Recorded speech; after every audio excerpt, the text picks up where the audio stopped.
வந்து ஒரு படத்த ரீமேக் பண்ணணும்னாலே யோசிப்பாங்க. அதுவும் சூப்பர் ஹிட்டான படத்த ரீமேக் பண்ணணும்னா ரொம்ப யோசிப்பாங்க.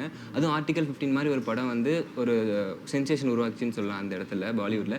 அது நம்ம தமிழ்ல கொண்டு வரப்போ நம்ம ஆடியன்ஸ் அத அக்செப்ட் பண்ணிப்பாங்களா? எந்த மைண்ட் செட்ல ஒர்க் அவுட் ஆகும் அப்டின்லாம் நெனச்சீங்களா சார் எடுக்கிறப்போ? இல்ல ஆனா இப்ப ரிலீஸ் ஆயி சூப்பர் டூப்பர் ஹிட் ஆயிடுச்சு. ஸோ தாட் ப்ராசஸ் எப்படி சார் இருந்துச்சு ஃபர்ஸ்ட்டு?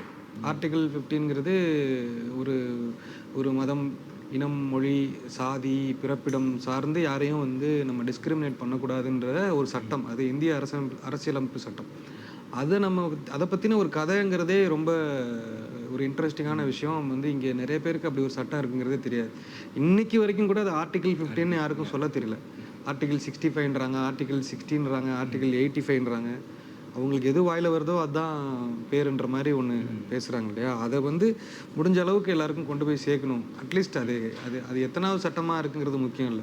15ஆ, 16ங்கிறது முக்கியம் இல்ல. அது என்ன சொல்லுதுன்றது முக்கியம். அத போய் மக்களுக்கு சேர்க்கணுன்றதுக்காக இந்த கதைய பண்ணணும்னு முடிவு பண்ணேன். அது ஒரு